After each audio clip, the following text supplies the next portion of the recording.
Yeah, Robert. So what is it like? So you start in the beginning of the day. What's it like? So normally I wake up 3:30, 4 o'clock a.m., do a little paperwork, knock some emails out, go through the birds. Luckily right now I got a full-time farmhand. This is the first time ever. So I don't have to be up there as much. But we're going through them every day. You're checking for any type of mortality, making sure they all have automatic feeders. So there's one feed line that runs continuously down the barn, 800 and some feet long. So a feeder that runs down the barn that they're all housed in. Yep, they're housed in. It's they have plenty of room, ample amount. Biosecurity is key. So we dress up, suit up, go through, dip pans, make sure nothing comes in from the barn that's not supposed to be in there. Oh, really? Yeah, we're very to the niche. We do like animal welfare every year. We're really on top of our game because this is our livelihood. This is what I feed my kid with. And sometimes commercial farms they'll call it commercial farms, but it's really just a small town guy. It's a family maybe running a dairy operation, maybe running cattle, and then they're also substituting some income for other family members for turkeys. Okay. So I make the same amount of money as if I was running maybe 200 head of cattle. Okay, wow. So with the amount of turkeys you're running. Yes. And how many birds you guys dealing with over there? So roughly like 19,000 to 22,000 per flock, and that's 2 barns. So 19,000 per flock. So what does that mean? So generally we have a flock and it'll last 19 weeks to a full-grown bird, and they go to market. Okay. And then depending how it rotates, you'll have like 4 weeks down, 8 weeks down, depending when they're ready to place you with more poults or more turkeys from the hatchery. Okay, so it starts with you get a batch of turkeys. Yeah. So you have no turkeys at some point. Yeah. So sometimes I'll have a downtime for 4 weeks while we're cleaning turkey shit. Okay. So you're just cleaning out the barns. Yeah. So then you get the batch, right? Yep. They come in fresh shavings, we've spread out brand new shavings, and they're all shaved out. Yeah, we clean the poop out. It's all nice, clean, pretty ground floor. Strip club up in there, son. Nice lights. Okay, so you get them in, and are they scared? Are they excited? What do they seem like? They're ready to eat. Okay, so they've done traveled, got there. They're really happy birds. They're clucking. They've been on the road. They're ready to chill out. Yeah, so we load them in. They come in. It's nice and warm in there for them because when they're younger, they like it up, around the 80s to 100, depending on the age of the bird. Okay, so you guys have lamps and stuff in there that keep them warm. Propane heaters. Yep, we got propane heaters. We burn a lot of propane. And so they're all in this hat. At that point, you already bought them from a hatchery, so they're all in this barn. Yeah. Okay, so you have them in this barn now.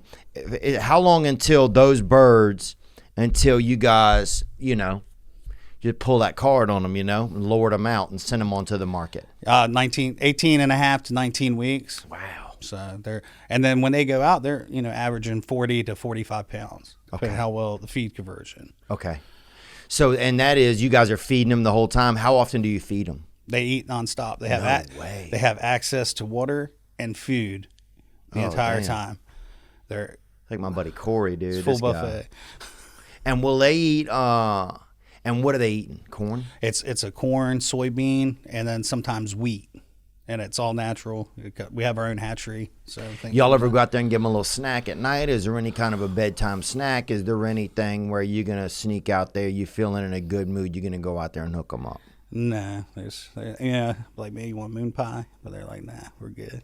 So they just like they're real specific. No, they really just like that feed, that corn, soybean mix. I mean, that's pretty much it. Their water, we have a water system. I mean, they get in perfect pH every time. Okay. So we're really, really big on their water. So it's like a little spa in there. They're they got the heat going, they got the food coming in. They're really living pretty large in there. Yeah. Okay. Curtains go down, they get natural light, they get to see outside a little bit. I mean, they're safe from any type of predators. Sounds like a detox I went to one time, honestly, to be real honest. Yeah. Now what about this? So then you go in there on your daily routine, you cruise in there. We cruise in there. You have special, you got the gear on because you don't want to, how detrimental is it if you bring in something from the outside world? So just for instance, you probably heard of avian flu. Oh yeah. Yeah. So like back 2016, 15 and 16, they had a huge outbreak, killed 1 million plus birds nationwide. Damn. Which it helped. Yeah. You're talking. Know it. Yeah. Yeah, so it we didn't luckily hit it, and I hate to prosper on bad terms for other farmers, because I hope we all get our rightful due and everybody is successful. But it helped us out and bumped us up real high, and we did very well not having that avian flu. But it's literally, if I went outside, stepped in some goose crap, and that fecal matter was on my shoe, if I stepped in that barn with the same clothes I had on with that, it would 100% effect and mortality rate kill them all. No way. Within like 3 days. Damn. So they're it's almost like they sound like almost like a not a science experiment, but they're like a real specific recipe. If you put in a little bit of something that's not good, it's going down. Yeah, and see, like avian, they're real sensitive. Yeah, so other birds can infect other birds. Same like you can't have chickens on a turkey farm. Same, I can't have turkeys on a chicken farm. Stuff that would mess with a chicken will mess with a turkey. Oh, really? And it won't see them, like the geese that fly. They're just a carrier. They don't die from the avian flu, but they can spread it to other birds. And even if damn, it's like Succession. Have you seen that show? No, actually I haven't. Anyway, so this is really cool. So now you go in there. You guys are kind of like you're careful what you bring into the barn. Yep. And you get in there. It's the early morning, and then what are you guys doing at that point? So we're going through making sure none of the water lines are broke. There's no water leaks. The feed's all properly distributing through the lines. Okay. Occasionally you'll have a mortality. One bird might just croak. And from what? Could have been anything? Just anything, heart, liver, just sometimes you have so many birds in there. Well, not so many, but you'll have birds in there and they just, just like human life, man, out here. No different if you were raising farm outside in the field, Oh, you could be jogging with your buddy and he's dead. Just drop. Yeah. Same thing with those, dude. Tom just dropped. Tom done, number 2 man. He's like, bro, what's up? Yeah. I ain't never the same. Win some, lose some, man. And you don't know what's going on. They might have small beef going on in there. They occasionally they do fight. They'll occasionally rough up each other. You got to break them up. Will they? Yeah. Yeah, dude. Like no nonsense Keith Peterson, baby. You got to get in there like Herb Dean right in between them. How has the meat? Damn, that's you right there. Yeah. Damn. So that's dude. when they're. It's your first wife. Yeah, this is damn beautiful. She's pretty good. I know. That's actually when they're going out. So that's a good picture. See, the feed line's raised, everything's there, the lights are on. It's nighttime. That's one of the heavier birds. That he probably weighed close to, 46, 47 pounds. And this is only a middle tom, right? No, this is a heavy tom. This is heavy tom. That's big boys there. Wow. See, they got little beards, whatnot. Dude, they're kind of beautiful. I guess I have not seen pictures like this. Yeah, they're nice, pretty white birds and really clean. Like I said, that's why we do litter quality. We're in there tilling, day-to-day operation. Every week we go in there with a tractor and a tiller to make sure the shavings get brought back to the top. Everything stays nice for their feet. Because if you got poor litter quality and poor life, these birds won't look like that. They'll be really run down. They'll have burned pads on their feet from the turkey crap. It'll burn their feet. So that's why we make sure everything's nice and clean. So they're a real sensitive animal, huh? They can be, yeah. It's interesting how they're tough, and I don't know. Turkeys are smart and dumb all at the same time. I guess just like me. Yeah, me too, dude. Damn, I didn't know it was possible, and then here we are. Okay, wow. So you got the birds now. You guys, and when they do send them out to harvest, when they send them out, what's the process? Do they line them all up and just neck them out? No, this probably be a little wild. We'll bring in 19 tractor trailers and hand load them on. 3 guys. They'll bring them up, and it's like a little escalator. It takes them right up, and they pick one up, put them in the cage, load the cage up. Truck goes down, turns back around. They can load a truck up in like 35 minutes. And they gassing them? Well, they take them back to the processing facility, and I think they use like a CO2 base, and they'll just put them to sleep. Then they're cutting them up. Really? Sing them up a conveyor belt.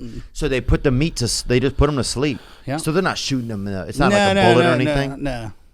Yeah. So like on the farm, you got 2 options for your animal welfare. You can either they have like a bolt gun, like a cap gun. And you'll hit them in the back of the head with it, and they'll just take them right out. Or some farmers rig up like a little box with CO2, and they'll put them in, and that way they just go to sleep, and then you put them in the compost, and then we compost the birds for crop rotation. We'll put them on fields and stuff. Oh, so they'll become a fertilizer almost. Yeah, we'll create fertilizer. Yep, all natural. So you guys don't do the actual. So the killing isn't actually done by you guys. It's shipped. It's like outsourced. Yeah. So now I will. You know, damn Bugsy Siegel out there just rolls up, huh? Yeah. So we will kill birds, and ones I have to call, I'll pull the meat out for friends and family, cut the breast meat. I got some pictures I'll give you guys, and you can show them the size of the breast and stuff like that. But damn, yeah, man, constant. Now, what about this guy? Is a question right here. This Italian guy. All right. What's up, Theo? What's up, turkey farmer? Got a question, man. What's up with the free range and the natural and the organic and the regular? Is that just a farce? Is it the real deal? What are you buying at the stores? Thanks. That's a good question. Yeah, it's a great question, man. Yeah, what is it? How do they divide that up? What do you guys have to do? Do you guys have to? So if it's like the other farms are more like the organic farms or antibiotic free, it's heavily regulated, so you got a lot more paperwork. And actually, like to be an organic turkey, it has to come for organic female. So all those, the closest organic female to us, I believe, is in Pennsylvania. Mm-hmm. So we have contract farms in PA that grows that particular bird. Okay, so a lot of what goes in. I heard this. I have a friend that works for like a meat company. Yeah. Called Cow or something, I think. And but it's KOW, right? Mm-hmm. And he sent me some fancy meat one time, and it's good, but it's still expensive. But he was saying that what determines grass fed, it's just it's certain like really regulations. It doesn't even really have to do sometimes with what they're eating. It's just sometimes where they live at, things like that. So what's that like for you guys? So you have the different levels. So like AU or whatever they call it, it's antibiotic free. The only difference in between that is if, say, a bird gets like a common cold or something, you wouldn't be able to treat it with like Arpen or penicillin for like 1 or 2 days, and everything's done very properly with a vet. We have a vet that checks the bird. It's just a crazy industry, but they make sure they've really went and stepped, from what it used to be to now. It's by the book. Everything's clean and done professionally. But so it used to be the damn dark art. From what I hear back in, we've been doing it since '89, and it's been fairly consistent all the way up. It's just more regulations, and we're wanting to stay on top of everything. Yeah. But for like a free range bird, so all they'll do is they'll take my barn, build doors, and then the doors will open, and then they can go out in a fenced in area. Okay.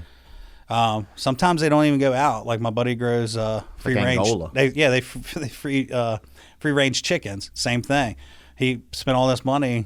They leave the doors open. The birds are inside where it's nice and safe. Anyway, if it's sunny, they might come out for a little bit, check up, and then they see a hawk or something, they'll hightail it back in. Yeah, maybe Andy Dufresne sneaks out at night, or one of them. Or one of them government geese dropped a turd down there and puts them all out.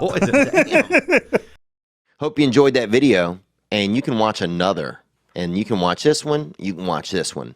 Different options, different choices. Some guy just brings you one option, not this guy. 2 options. Watch one, this one or this one.